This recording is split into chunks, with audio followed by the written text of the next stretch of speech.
হরে কৃষ্ণ। কৃষ্ণনগর ঘূর্ণি গাঙ্গুলিপাড়ায় অবস্থিত শ্রীগোপাল মন্দিরে আজ আমরা শ্রীমদ্ ভাগবত গ্রন্থ আস্বাদন করছি। আমরা আস্বাদন করছি পুতনা মোক্ষণ লীলা পর্ব 3। শ্রী গুরুদেবকে নমস্কার, ভগবান শ্রীকৃষ্ণকে নমস্কার, ভগবান শ্রী নারায়ণকে নমস্কার, ভগবতী দুর্গা দেবীকে নমস্কার। এখন আমরা আস্বাদন করছি পুতনা মোক্ষণ লীলা পর্ব 3। আমরা এর আগের দিনে পুতনা মোক্ষণ লীলাটি আস্বাদন করেছি দ্বিতীয় পর্ব। আজ আমরা পুতনার পূর্ব জীবনের কথা আস্বাদন করব। পুতনার পূর্ব জীবনের কথা আস্বাদন করতে হলে আমাদের একটু বলি মহারাজ এবং বামন অবতারের কথা জানতে হবে। বলি মহারাজ ছিলেন দৈত্যদের রাজা। কশ্যপ এবং দিতির সন্তান সন্ততিরাই হল দৈত্য। বলি মহারাজ হলেন ভক্ত বিরোচনের পুত্র এবং ভক্ত প্রহ্লাদের পৌত্র। বলি মহারাজ যখন অসুরদের সম্রাট, তখন তিনি স্বর্গ, মর্ত এবং পাতাল ত্রিভুবন জয় করতে ইচ্ছা করলেন। দৈত্যগুরু শুক্রাচার্যের পরামর্শ অনুসারে তিনি বিশ্বজিৎ যজ্ঞের আয়োজন করলেন। দৈত্যগুরু শুক্রাচার্যের উপদেশ অনুসারে তিনি যজ্ঞের সকল ব্যবস্থা করলেন। দেবতারা সকলে ভীত সন্ত্রস্ত হয়ে উঠলেন। এদিকে ভগবান শ্রীহরি দেবতাদের মাতা অদিতির ব্রত পালনে সন্তুষ্ট হয়ে অদিতি এবং কশ্যপের পুত্র রূপে বামন রূপে জন্মগ্রহণ করলেন। বলি মহারাজ রোজ সকালবেলায় স্নানান্নিক করে রাজসভায় বসতেন এবং তার নিকটে দিন দুঃখী ব্রাহ্মণ বৈষ্ণব যে যা প্রার্থনা করত তিনি তাদের তাই দান করতেন। একদিন সকালবেলায় যখন বলি মহারাজ দান করতে রাজসভায় বসেছেন, তখন বামন রূপে ভগবান বালক বেশে সেখানে উপস্থিত হলেন। তার মাথায় একটি ছাতা এবং তার চরণে পাদুকা বা খড়ম। সেই বালকটির গলদেশে শোভা পাচ্ছে যজ্ঞ উপবীত বা পৈতা। তার সর্ব অঙ্গ দিয়ে অসাধারণ জ্যোতি নির্গত হচ্ছে। তার বদনে লেগে রয়েছে স্মিত হাসি। বালকটিকে দেখে বলি মহারাজ বললেন, হে বালক, বলো তুমি কি দান চাও? বালকটি বলল, হে মহারাজ, আপনি আগে ত্রিসত্য অঙ্গীকার করুন, আমি যা চাইব তাই দান দেবেন। বলি মহারাজ বললেন, বেশ, তাই দেব। বালকটি বলল, মহারাজ আপনি হাতে জল নিয়ে ত্রিসত্য অঙ্গীকার করুন, তবে আমি দান চাইব। এমন সময় সেখানে শুক্রাচার্য এসে উপস্থিত হলেন আর বললেন, বলি ওই বালকটিকে তুমি দান দিতে অঙ্গীকার করো না। বলি মহারাজ বললেন, কেন গুরুদেব? শুক্রাচার্য বললেন, দেখো বলি, যাকে তুমি সাধারণ বালক বলে মনে করছো সে সাধারণ বালক নয়, তিনি সাক্ষাৎ শ্রীহরি। তোমাকে ছলনা করবার জন্য দান চাইছে। তুমি যদি ওই বালকটিকে দান করো, তাহলে তুমি যে বিশ্বজিৎ যজ্ঞ করতে চাইছো সেই যজ্ঞ আর কোনোদিন সম্পূর্ণ হবে না।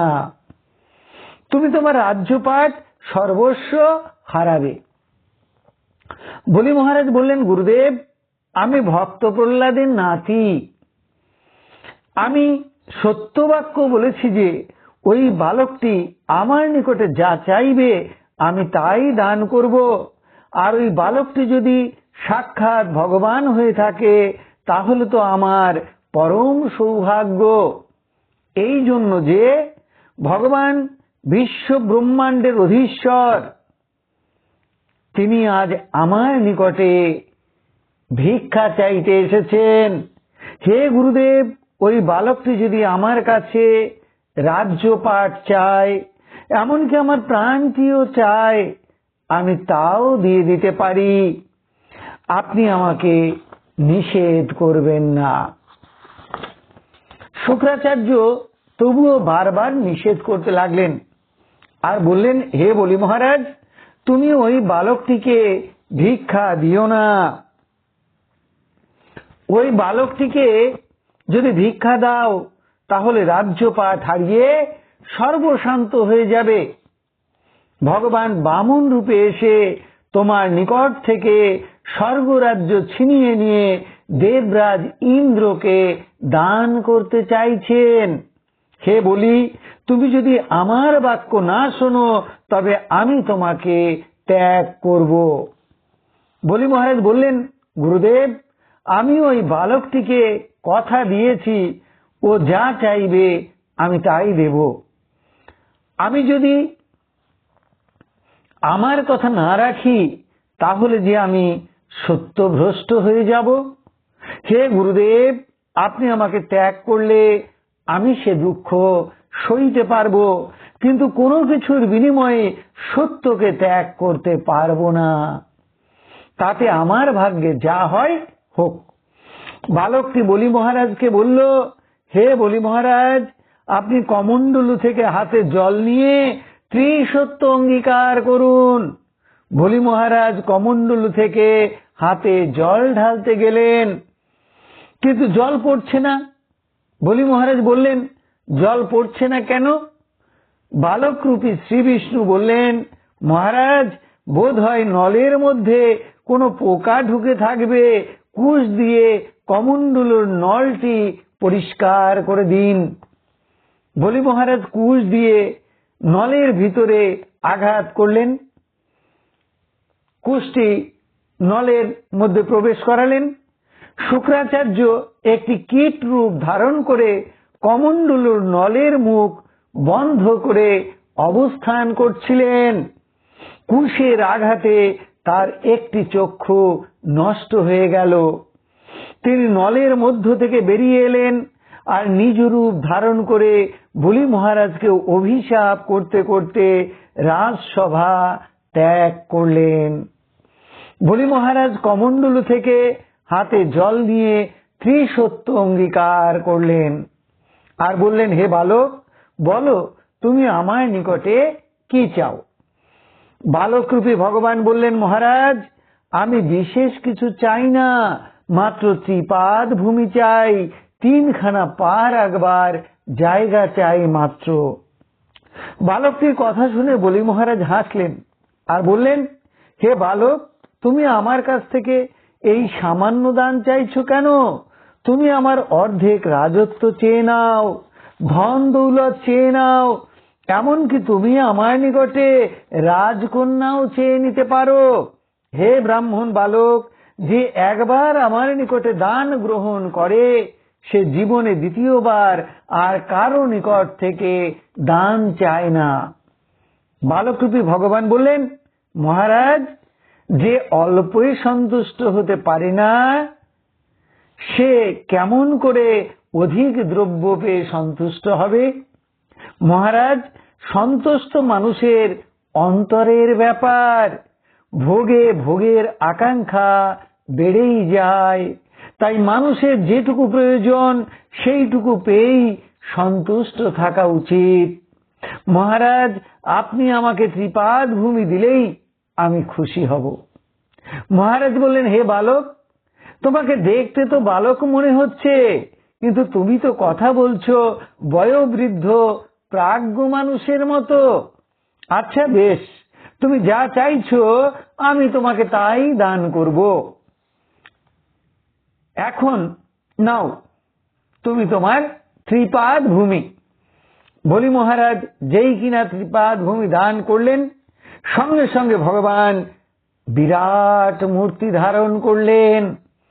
তার বিরাট মূর্তির মধ্যে চন্দ্র, সূর্য, গ্রহ, তারা, নক্ষত্র, সারা বিশ্ব ব্রহ্মাণ্ড দেখতে পেলেন বলি মহারাজ।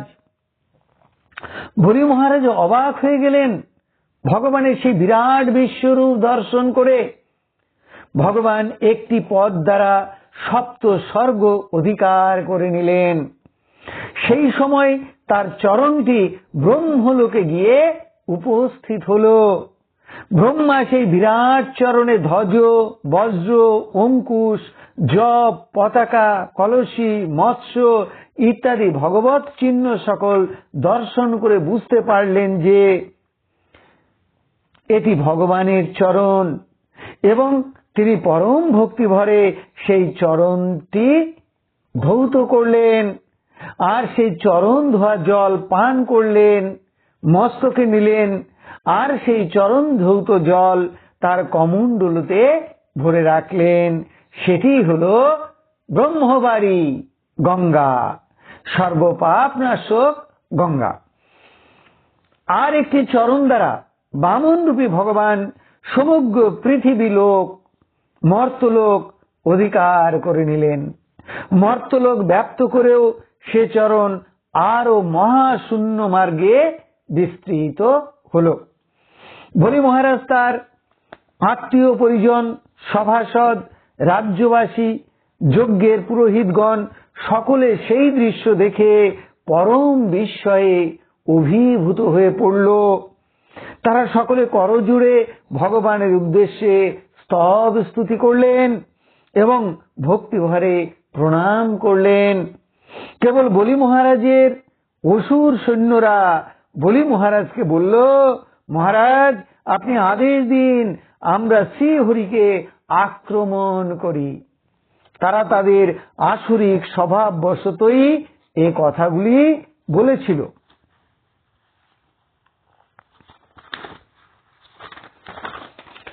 বলি মহারাজ হাত তুলে তাদের নিষেধ করলেন, বললেন, না, তোমরা শ্রীহরিকে আক্রমণ করো না। শ্রীহরি বললেন, বলি তুমি আমাকে আর একটি পা রাখবার জায়গা দাও। বলি মহারাজ বললেন, তোমার তো আর পা নেই, আমার আর ভূমি নেই। ভগবান বললেন, আমার চরণ আছে, বলি মহারাজ তুমি আমাকে জায়গা দাও। বলি মহারাজ বললেন, হে ভগবান তুমি তোমার চরণ দেখাও, তাহলে আমি জায়গা দেব। সঙ্গে সঙ্গে ভগবান তার নাভি থেকে আর একটি চরণ নির্গত করলেন, বললেন, বলি চরণ রাখবার জায়গা দাও। সঙ্গে সঙ্গে বলি মহারাজ মাথাটি পেতে দিলেন আর বললেন, হে ভগবান তোমার মস্তকে, হে ভগবান। সঙ্গে সঙ্গে বলি মহারাজ মাথাটি পেতে দিলেন আর বললেন, হে ভগবান আমার মস্তকে তোমার রাতুল চরণখানি রাখো। ভগবান বামন তার তৃতীয় চরণখানি বলির মাথার উপরে রাখলেন আর সেই চরণ দিয়ে তাকে সুতলে পাঠিয়ে দিলেন আর বললেন, বলি আমি তোমার ভক্তি দেখে পরম সন্তুষ্ট হয়েছি। তুমি কিছুকাল সুতলে তোমার আত্মীয় পরিজন নিয়ে বাস করো, তারপরে আমি তোমাকে সাবর্ণিক মন্বন্তরে ইন্দ্রত্ব পদ দেব এবং তুমি স্বর্গের রাজা হবে। বলি যতদিন তুমি সুতলে থাকবে ততদিন আমি তোমার দ্বার রক্ষক হয়ে সুতলে বাস করব। যতদিন তুমি সুতলে থাকবে তোমার জরা ব্যাধি রোগ শোক থাকবে না। এই হলো বামন রূপী শ্রীহরির লীলা।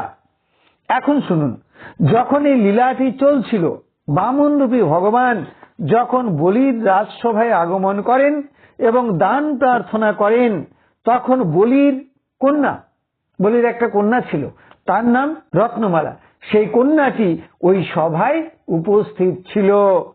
সে ছিল পরমা সুন্দরী। বালকটিকে দেখে রত্নমালা মুগ্ধ হয়ে গেল এবং মনে মনে ভাবতে লাগলো, আমার যদি এমন সুন্দর একটি পুত্র হতো তাহলে আমি তাকে কোলে নিয়ে চুম্বন করতাম আর প্রেম ভরে স্তন দুগ্ধ পান করাতাম। ভগবান অন্তর্যামী, সঙ্গে সঙ্গে রত্নমালার প্রার্থনা স্বীকার করে নিলেন। আবার যখন বামন রূপী ভগবান বিরাট মূর্তি ধারণ করে তৃতীয় পাদখানি বলির মাথায় রেখে বলিকে সুতলে পাঠিয়ে দিল, তখন এই কন্যাটি অর্থাৎ রত্নমালা মনে মনে ভাবল, আমার যদি ওই রকম একটি ছেলে হতো তাহলে আমি তাকে স্তনে বিষ লিপ্ত করে বিষ দান করে মারতাম। ভগবান অন্তর্যামী, তিনি রত্নমালার দ্বিতীয় ইচ্ছাটিও স্বীকার করে নিলেন। বলি মহারাজের কন্যা সেই রত্নমালাই দাপর যুগে পুতনা হয়ে জন্মেছিল। তাই সে মাতৃবেশ ধারণ করে ভগবান শ্রীকৃষ্ণকে কোলে তুলে নিল। কোলে নিয়ে বদনে চুম্বন করেছিল। মা যশোদা এবং রোহিণীর সম্মুখে গোপালকে কোলে নিয়ে আদর করেছিল আর তার বদনে বিষ লিপ্ত স্তন দান করেছিল। ভগবান তার পূর্বজন্মের সকল প্রার্থনা স্বীকার করে নিয়েছিলেন। বলি মহারাজের সেই পরম ভক্তির কথাও তার হৃদয়ে জাগ্রত ছিল। তাই বলিরাজের কন্যাটির প্রতি তার পরম কৃপার উদয় হলো। আর তাই তাকে মাতৃগতি দিয়ে, ধাত্রীগতি দিয়ে, সেবা অধিকার দিয়ে গোলকে পাঠিয়ে দিলেন, বৈকুণ্ঠে পাঠিয়ে দিলেন। পুতনা ভক্ত ছিল না, কিন্তু ভক্তের বেশ ধারণ করেছিল। ভক্তাভাসে তার গোলক গতি প্রাপ্ত হলো। তাহলে আমাদের বুঝতে হবে যে সত্যিকারের ভক্ত না হলেও ভক্তের বেশ যারা ধারণ করে তারাও ভক্তের গতি প্রাপ্ত হয়। তাহলে সকলেরই উচিত ভক্তভাব ধারণ করা এবং ভক্তের বেশ ধারণ করা। দেখুন, ভক্তাভাসে যেমন বৈকুণ্ঠ গতি লাভ হয়, তেমনি কেউ যদি সত্যিকারের সাধু নাও হয় কিন্তু সাধুর বেশ ধারণ করে, সেও সাধুর মতো ঊর্ধ্ব গতি, সদ্গতি প্রাপ্ত হয়। ঠিক তেমনি কেউ যদি ভক্তি ভরে শ্রদ্ধা সহকারে ভগবানের নাম গ্রহণ করে, সেও উদ্ধার হয়ে যায়। আর কেউ যদি জেনে হোক বা না জেনে হোক, না বুঝে হোক ভগবানের নাম নেয়, তাহলে তারও আত্মার ঊর্ধ্বগতি হয়। একে বলে নামাভাসে মুক্তি। ভক্তাভাসে মুক্তি পেল পুতনা, আর নামাভাসে মুক্তি পেয়েছিল অজামিল। এই অজামিল কিভাবে নামাভাসে মুক্তি পেয়েছিল সে কথা আমরা পরে একদিন আস্বাদন করব। তাহলে আজকে আমরা আস্বাদন করলাম পুতনা মোক্ষণ লীলার তৃতীয় পর্ব, পুতনার পূর্বজন্মের বৃত্তান্ত। এখন আমরা ভগবান শ্রীকৃষ্ণের চরণে প্রার্থনা জানাচ্ছি। হে কৃষ্ণ কৃপা সিন্ধু, এই নাও তুমি আমার দেহ, এই নাও তুমি আমার মন, এই নাও তুমি আমার প্রাণ, এই নাও তুমি আমার আত্মা, এই নাও তুমি আমার জীবন যৌবন যথা সর্বস্ব। হে কৃষ্ণ কৃপা সিন্ধু, তোমার রাতুল চরণে কোটি কোটি নমস্কার। পুনরায় তোমার রাতুল চরণে কোটি কোটি নমস্কার। তুমি পিতা, তুমি মাতা, তুমি পুত্র, তুমি কন্যা, তুমি স্থাবর জঙ্গম কীট পতঙ্গ লতাপাতা, রূপে রূপে প্রতিরূপে তুমি বিরাজিত। তুমি ব্যতীত এই ত্রিভুবনে আর কিছু নেই। হে কৃষ্ণ কৃপা সিন্ধু, তোমার রাতুল চরণে পুনরায় কোটি কোটি নমস্কার। তুমি আমাদের শুদ্ধা ভক্তি দাও, ব্রহ্ম জ্ঞান দাও, সকলের কল্যাণ করো, সকলের মঙ্গল করো। হরে কৃষ্ণ। আপনারা সকলে ভালো থাকুন, সুস্থ থাকুন, আনন্দে থাকুন। হরি ওম তৎসৎ।